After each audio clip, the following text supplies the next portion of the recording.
morning, children. How are you? I think you are all fine. Welcome for our new lesson. Yesterday, I taught Lekak Parichay of Srimati Mahadevi Verma. Mahadevi Verma को आधुनिक मीरा भी कहते हैं और आज उनके द्वारा लिखित गिल्लू एक गिलहरी की स्क्विरल, गिल्लू माने स्क्विरल, गिलहरी की बच्चे का एक जीवन या उनके संबंध महादेवी वर्मा की जी के साथ कैसी थी इसके बारे में चर्चा करेंगे। या गिल्लू पाठ के पहले भाग में हमें गिल्लू महादेवी वर्मा को कैसे मिला इसके बारे में हम जानकारी प्राप्त करेंगे। पाठ 3 गिल्लू महादेवी वर्मा। अचानक एक दिन सवेरे कमरे से बरामदे में आकर मैंने देखा। अचानक एक दिन सवेरे कमरे से बरामदे में आकर मैंने देखा। Suddenly one day I came out from my room. Kamare means room. And I saw in veranda. दो कौवे एक गमले के चारों ओर चोंचों से चुआ चुवल जैसा खेल खेल रहे हैं। When I came out from my room and I saw in veranda, two crows, ಎರಡು ಕಾಗೆ, two crows are playing near the pot. It is common in every home. We will keep a garden, small garden with pots. ಚಿಕ್ಕ ಚಿಕ್ಕ ಒಂದು ಹೂವಿನ ಕುಂಡಗಳ ಒಂದು ಮುಖಾಂತರ ನಾವೇನು ಮಾಡ್ತೀವಿ, ಒಂದು ಗಾರ್ಡನ್ ಅನ್ನು ಮಾಡಿರ್ತೀವಿ. ಲೇಖಿಕ ಬೆಳಗ್ಗೆ ಎದ್ದು ಆ ಒಂದು ವರಂಡಾದಲ್ಲಿ ಆಂಗಣದಲ್ಲಿ ಬಂದು ನೋಡಿದಾಗ ಎರಡು ಕಾಗೆಗಳು ಒಂದು ಪಾಟ್ ಹತ್ತಿರ ಕೂತ್ಕೊಂಡು ಏನೋ ಆಟ ಆಡ್ತಾ ಇದ್ವು. अपनी चोंचों से चुआ चुवल जैसा खेल रहे थे. चुआ चुवल तಮ್ಮ ಒಂದು ಕೊಕ್ಕುಗಳಿಂದ, ಚೋಂಚೋ ಮೀನ್ಸ್ ಬೀಕ್, ತಮ್ಮ ಒಂದು ಕೊಕ್ಕುಗಳಿಂದ ಚುವಾ ಚುವಲ್, touch touch touch touch, you touch I will touch, you touch I will touch, ಆ ರೀತಿಯ ಒಂದು ಚುವಾ ಚುವಲ್, ನೀನೊಂದ್ಸತಿ ನಾನೊಂದ್ಸತಿ, ನೀನೊಂದ್ಸತಿ ನಾನೊಂದ್ಸತಿ ಒಂದು ಆಟವನ್ನ ಆಡ್ತಾ ಇದ್ವು. ಯಾ ಕಾಕುಂಬು ಶುಂಡಿ ಬಿ ವಿಚಿತ್ರ ಪಕ್ಷಿ ಹೈ.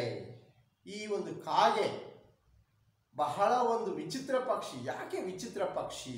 ವೈ ಆತ್ರ saying it is a very special bird. एक साथ समादरित, highly respect, अनादरित, neglect, अति सम्मानित. I told you highly respected, अति अवमानित. Highly irrespectable bird means crow. ಯಾಕೆ ಕಾಗೆನ ಆ ರೀತಿ ಅಂತ ಇದ್ದಾರೆ? ಕಾಕು ಸಂಸ್ಕೃತದಲ್ಲಿ ಕಾಗೆನ ಕಾಕು ಬುಶುಂಡಿ ಅಂತ ಹೇಳ್ತಾರೆ. ಜೊತೆಗೆ ಇದು ಹೈಲಿ ರೆಸ್ಪೆಕ್ಟೆಡ್, ಬಹಳ ಗೌರವ ಕೊಡ್ತಾರೆ. ಅಷ್ಟೇ ನೆಗ್ಲೆಕ್ಟ್ ಆಗಿ ಹೇಳ್ತಾರೆ. ಯಾವ ರೀತಿಯಾಗಿ? ಉದಾಹರಣೆಗೆ ಮನೆಯ ಮೇಲೆ ಕಾಗೆ ಏನಾದರೂ ಕೂತ್ಕೊಂಡು ಕಿರ್ಚ್ತಾ ಇದೆ ಅಂದರೆ, ನಿಮ್ಮ ಮನೆಗೆ ನೆಂಟರು ಬಂದಿದ್ದಾರೆ ಅಂದರೆ, ಓ ಕಾಗೆ ಹೇಳ್ತಾ ಇದೆ ಮನೆಗೆ ನೆಂಟರು ಬಂದಿದ್ದಾರೆ, ಓಕೆ. ಅದೇ ಯಾರಾದರೂ ತೀರ್ಕೊಂಡ್ರೆ ಅವ್ರಿಗೆ 11 days ಅಲ್ಲಿ ಪಿಂಡ ಪ್ರದಾನ ಮಾಡಿದಾಗ ಏನು ಮಾಡ್ತಾರೆ, ಮೇಲೆ ಎತ್ಕೊಂಡು ಹೋಗಿ ಇಟ್ಟುಬಿಟ್ಟು ಬಯಲಲ್ಲಿ ಇಟ್ಬಿಟ್ಟು ಕಾಗೆನ ಕರೀತಾರೆ. ಅಂದರೆ ಕಾಗೆಯಲ್ಲಿ ಅವರ ನೆಂಟರು ಅಂದರೆ ಅವರ ತೀರ್ಕೊಂಡಂಥ ಪೂರ್ವಜರಿದ್ದಾರ. ಮತ್ತೆ ಯಾರಾದರೂ ಹಾಡ್ತಾ ಇದ್ರ, ಬಾ ಏನು ಹಾಡ್ತಾ ಇದೆಯೋ, ಕಾಗೆ ಹಾಡ್ತಾ ಇದೆಯಾ, ಕಾಗೆ ರೀತಿಯಲ್ಲೇ ಹಾಡ್ತಾ ಇದೆಯಾ ಅಂದರೆ ಕಾಗೆನ ಹೀಯಾಳಿಸೋ ದೃಷ್ಟಿಯಲ್ಲೂ ನೋಡ್ತಾರೆ. ಜೊತೆಗೆ ತಮ್ಮ ಪೂರ್ವಜರ ರೂಪದಲ್ಲೂ ನೋಡ್ತಾರೆ. ಕಾವ್ ಕಾವ್ ಆವ್ ಆವ್ ಅಂತ, ಬನ್ನಿ ಬಾ ಬಂದು ಈ ಒಂದು ಅಕ್ಕಿ ಎಳ್ಳಿಯಿಂದ ಮಾಡಿರುವಂಥ ಈ ಪಿಂಡವನ್ನು ತಿನ್ನು ಅಂತ ಹೇಳ್ತಾರೆ ನೋಡಿ. ಅದರಿಂದಲೇ ಇದನ್ನ ವಿಚಿತ್ರ ಪಕ್ಷಿ ಅಂತ ಕರೆದಿದ್ದಾರೆ. हमारे बेचारे पुरखे न गरुड़ के रूप में आ सकते हैं. हमारे फोर फादर्स, ನಮ್ಮ ಪೂರ್ವಜರು, ಪುರಕೆ ನಮ್ಮ ಪೂರ್ವಜರು ಬೇಕು ಅಂದ್ರೆ ಬೇರೆ ಪಕ್ಷಿ ತರ ಇಟ್ಕೋಬಹುದಾಗಿತ್ತು. ಯಾವ ರೀತಿಯಾಗಿ? ಗರುಡ ರೂಪದಲ್ಲಿ. ಶ್ರೇಷ್ಠವಾದದ್ದು ಏನು, ಮಹಾವಿಷ್ಣುವಿನ ವಾಹನ ಅಂತ ಹೇಳ್ತೀವಿ ಗರುಡ. ನ ಗರುಡು ಮೀನ್ಸ್ ಈಗಲ್, ಈಗಲ್ ರೂಪದಲ್ಲಿ ಬರೋದಿಲ್ಲ. ನಾ ಮಯೂರ್ಕೆ ಇಲ್ಲ ಒಂದು ಪೀಕಾಕ್ ರೂಪದಲ್ಲೂ ಬರಲ್ಲ, ನಾ ಹಂಸಕ್ಕೆ ಅಥವಾ ಒಂದು ಸ್ವಾನ್ हंस पक्षी रूपदಲ್ಲೂ ಬರಲ್ಲ। उन्हें पितर पक्ष में हमसे कुछ पाने के लिए काक बनकर ही अवतीर्ण होना पड़ता है। ಪಿತೃ ಪಕ್ಷಗಳು ಸೆಪ್ಟೆಂಬರ್ ಅಕ್ಟೋಬರ್ ಮಂತಿನ ಮಧ್ಯದಲ್ಲಿ ಬರುವಂತಹ ಒಂದು ಪಕ್ಷ ಅಂದ್ರೆ 15 ದಿವಸ, 15 days we will call as a ಪಕ್ಷ।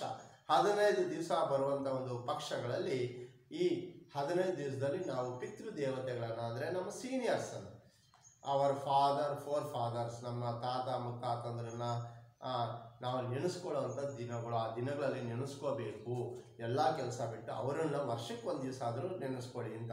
ಅಂದರೆ ಹಿಂದಿನ ಕಾಲದವರು ಮಾಡ್ತಾ ಇದ್ರು, ನಾವು ಮಾಡ್ತಾ ಇದೀವಲ್ಲ, ಏನು environmental day, Valentine's day, rakhi day, ಈ ಥರ ಏನೇನೋ ಮದರ್ಸ್ ಡೇ, ಫಾದರ್ಸ್ ಡೇ, ಸನ್ ಡೇ, ಈ ಥರ ಎಲ್ಲ ಮಾಡ್ತೀವಲ್ಲ, ಆ ರೀತಿ ಹಿಂದಿನ ಕಾಲದವರು ಡೇಗಳು ಮಾಡ್ತಾ ಇದ್ರು, ಆದರೆ ಹೆಸರುಗಳು ಬೇರೆ ಇರ್ತಾ ಇತ್ತು, ಅರ್ಥ ಆಯ್ತಾ? ಸೊ ಆ ಸಮಯದಲ್ಲಿ ಆ ಪಿತೃಪಕ್ಷಗಳಲ್ಲಿ ನಿಮಗೆ ಜನ್ಮ ಕೊಟ್ಟಂತ ನಿಮ್ಮ ತಾತ ತಂದೆ ಮುತ್ತಾತಂದ್ರನ್ನು ನೆನೆಸ್ಕೊಳ್ಳಿ ಅಂತ ಹೇಳ್ಬಿಟ್ಟು ಆ ಸಮಯದಲ್ಲಿ ಅವರಿಗೆ ಪೂಜೆಯನ್ನು ಮಾಡಿ ಗೌರವಿಸಿ ಅನ್ನೋ ಉದ್ದೇಶಕ್ಕೆ ಪಿತೃಪಕ್ಷಗಳನ್ನು ಆಚರಣೆ ಮಾಡ್ತಾ ಇದ್ರು। ಸೊ ಆ ಸಮಯದಲ್ಲಿ ಏನು ಮಾಡ್ತಾರೆ, ಈ ಅಕ್ಕಿ ಇಟ್ಟು ಎಳ್ಳುವಿಂದ ಉಂಡೆಯನ್ನು ಮಾಡಿಬಿಟ್ಟು ಎತ್ಕೊಂಡೋಗಿ ಏನು ಕಾಗೆಗಳು ಬರುವಂಥ ಜಾಗದಲ್ಲಿಟ್ಟು ಕರೀತಾರೆ, ಬಂದು ತಿನ್ನಿ ಅಂತ। ಅಂದರೆ ಹಾಗಾದ್ರೆ ಏನು, ಅವರ ತಂದೆ ಮುತ್ತಾತಂದ್ರೆ ಕಾಗೆಗಳಲ್ಲಿ ಇರ್ತಾರ, ಅದೇ ಕಾಗೆ ಏನಾದರೂ ಮನೆಯೊಳಗೆ ಬಂದು ಹೋಯ್ತು ಅಂದರೆ ಅಯ್ಯೋ ಕಾಗೆ ಮನೆಯಲ್ಲಿ ದೂರಿದೆ, ಆ ಮನೆಗೆ ನಷ್ಟ, ಆ ಮನೆಯಲ್ಲಿ ಯಾರು ಒಂದು 6 ತಿಂಗಳು ವರ್ಷನೋ ಇರಬಾರ್ದು ಅಂತ ಹೇಳ್ತಾರೆ। ಇಲ್ಲಿ ಬನ್ನಿ ಅಂತ ಕರೀತಾರೆ, ಅಲ್ಲಿ ಗೌರವ ಕೊಡ್ತಾರೆ। ಅದೇ ಕಾಗೆ ಮನೆಯೊಳಗೆ ಏನಾದರೂ ದೂರ್ತು ಅಂತ ಹೇಳಿದ್ರೆ ಆ ಮನೆಯೇ ಬಿಟ್ಬಿಡ್ತಾರೆ, ವಾಸಕ್ಕೆ ಯೋಗ್ಯ ಅಲ್ಲ ಅಂತ। ಅಂದರೆ अति सम्मानित, अति अनादर। सो उन्हें पितर पक्ष में हमसे कुछ पाने के लिए काक बनकर ही अवतीर्ण होना पड़ता है। Our forefathers will come in crow only, not in other birds। इतना ही नहीं, हमारे दूरस्थ प्रियजनों को भी अपने आने का मधुर संदेश उनके कर्कश स्वर में ही देना पड़ता है। Not only that much, if any our relatives will come, means before their coming they will send a message with this crow। By shouting the crow only we will get the message of for our house some relatives are coming। दूसरी ओर हम कौवा और काव काव करने को अवमानना के अर्थ में ही प्रयुक्त करते हैं। Not only that much, on another side, if anybody is ugly singing, means we will say him as a what nice voice, just like a crow, we will insult him, we will compare him with the crow। ಅವನು ಹಾಡುವ ರೀತಿಯನ್ನು ನೋಡಿಬಿಟ್ಟು ಅಬ್ಬಾ ಎಷ್ಟು ಚೆನ್ನಾಗಿ ಹಾಗೆ ಹಾಡ್ದಂಗೆ ಹಾಡ್ತಾ ಇದೆಯಾ ಅಂತ ಕೂಡ ನಾವು ಹೇಳ್ತೀವಿ। इस तरह का कौवा हम अनादरित, अति सम्मानित, अति अवमानित पक्षी के रूप में हम कहते हैं, इसलिए हम कौवा को एक विचित्र पक्षी कह सकते हैं।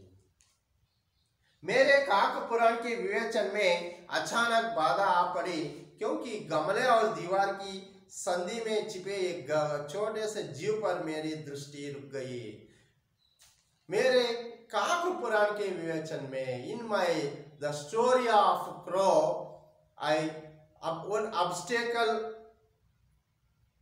आई गॉट, ಒಂದು ಅಡಚಣೆಯನ್ನು ನಾನು ಪಡ್ಕೊಂಡೆ। क्योंकि गमले और दीवार की संधि में, part and middle of the part and the wall, आ पार्टಗೂ आ वालಗೂ ಮಿಡ್ಲಲ್ಲಿ एक छोटे से जीव पर मेरी दृष्टि रुक गई। I found one small creature, ಒಂದು ಜೀವಿಯನ್ನು, ಒಂದು ಚಿಕ್ಕ ಜೀವಿಯನ್ನು ನಾನು ನೋಡಿದೆ। निकट जाकर देखा, I went near there and I saw गिलहरी का एक छोटा सा बच्चा था।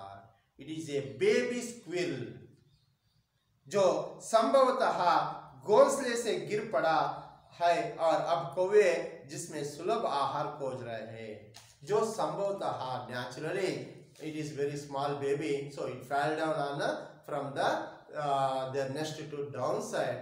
Now the crows are saw that one and they are trying to eat this creature. ಈ ಅನಿಮಲ್ ಆ ಒಂದು ಗೂಡಿಂದ ಕೆಳಗೆ ಬಿದ್ದೋಗಿದೆ. ಎಳೆ ಮರಿ ಅಲ್ವಾ, ಪಾಪ ಅದಕ್ಕೆ ಬ್ಯಾಲೆನ್ಸ್ ತಪ್ಪೋಗೋ ಹೆಂಗೋ ಗೊತ್ತಿಲ್ದಿರಿಲ್ಲ ಆ ಗೂಡಿಂದ ಆಚೆ ಇಣಿಕ್ ನೋಡೋವಾಗ ಎಲ್ಲೋ ಬ್ಯಾಲೆನ್ಸ್ ತಪ್ಪಿ ಮೇಲಿಂದ ಕೆಳಗೆ ಬಿದ್ದಿದೆ. ಕೆಳಗೆ ಬಿದ್ದಿರೋದ್ರಿಂದ ನಾವೇ ಚಿಕ್ಕ ಮಕ್ಳು ಬಿದ್ದೋದ್ರೆ ಎದ್ದೋಳೋದು ಕಷ್ಟ. ಇನ್ನು ಅದು ಎಳೆ ಮರಿ ಮೇಲಿಂದ ಕೆಳಗೆ ಬಿದ್ದ ತಕ್ಷಣ ಅದಕ್ಕೆ ಕೈ ತಗಲಿದೆಯೋ ಕಾಲು ತಗಲಿದೆಯೋ ಏನು ತಗಲಿದೆಯೋ ಕೆಳಗೆ ಬಿದ್ದೋಗಿದೆ, ಎದ್ದೋಳಕ್ಕಾಗಿಲ್ಲ. ಇದನ್ನೇ ನೋಡ್ಕೊಂಬಿಟ್ಟು ಆ ಕಾಗೆಗಳು ಏನು ಮಾಡ್ತಾರೆ, ತಮ್ಮ ಕೊಕ್ಕಿಂದ ಅದನ್ನು ಚುಚ್ಚುತ್ತಾ ಇದ್ದಾವೆ, ಬೇಗ ಸತ್ತೋದ್ರೆ ತಿನ್ನಬಹುದು. काकद्वय की चोंचों के दो गांव उस लघु प्राणी के लिए बहुत थे.